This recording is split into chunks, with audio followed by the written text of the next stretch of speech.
Hi everybody, my name is Andrea and today I'm going to talk about real-time synchronization between Salesforce and other systems. We will talk about how we can achieve this by using the Salesforce Outbound Messages with Rapidi. During this presentation, we will cover what outbound messages are, why you would use them, and how they fit into an integration setup with Rapidi.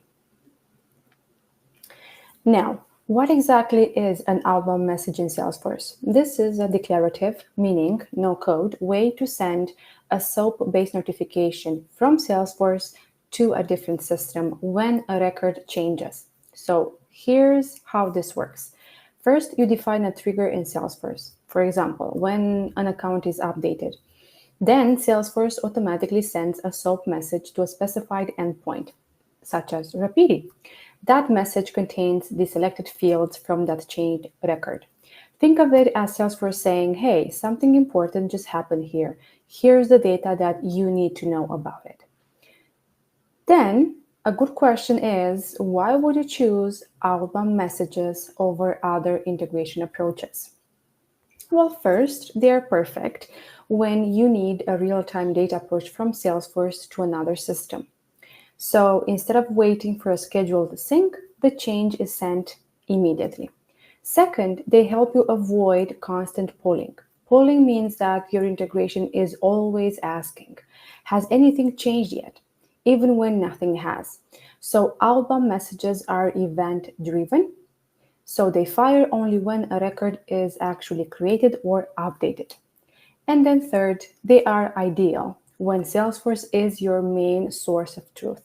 This means that Salesforce holds the version of your data, the master version of your data, and other systems need to be updated accordingly. In short, you get faster updates, fewer unnecessary calls, and you have a cleaner integration flow. Now, how is everything set up in Salesforce? I will go ahead and show you the outbound message.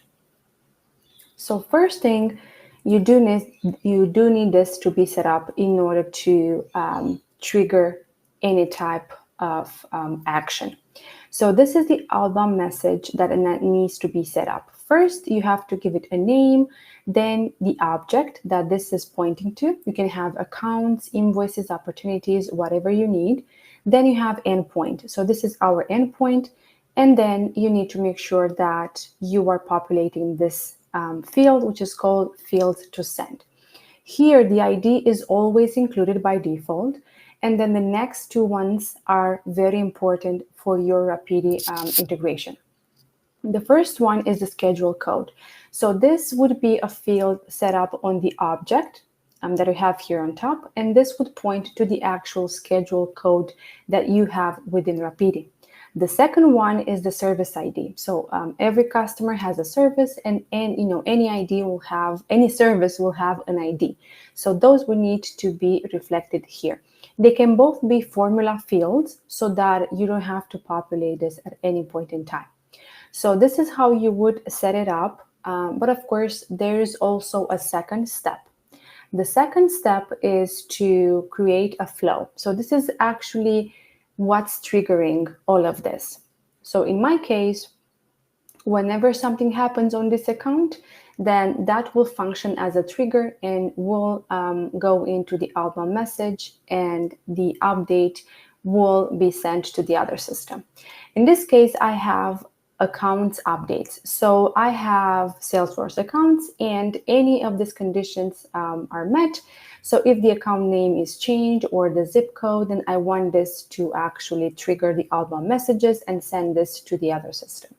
So this is what it's going to do. So for example, if you change the account name or any other field that you want, then the update will be synchronized instantly, and then you will see that update in the external system.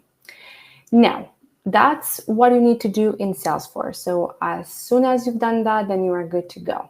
Now, in Rapidi, here, you'll have your schedules running based on a frequency, right?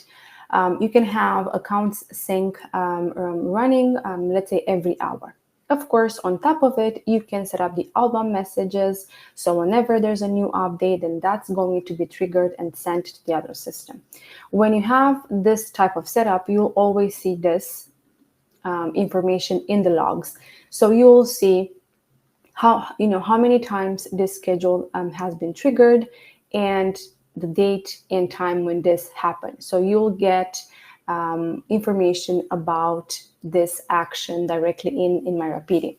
So very important to mention is that you'll still have your schedules running as they are based off the frequency that you have chosen, and then you have the this instant sync on top of those schedules, because the outbound messages from Salesforce will trigger the schedules, the active ones that you have in Rapidi. Now we'll go back to our presentation and we'll continue for a bit. So just to summarize, so outbound messages are a powerful no-code way to trigger real-time data sync from Salesforce. So they are event-driven, they're efficient and perfect when Salesforce is the master data source. And this combined with Rapidi, then they make building real-time integrations straightforward and reliable. So thank you for listening, and you can always visit our website and find more information and examples. Thank you. Have a lovely day.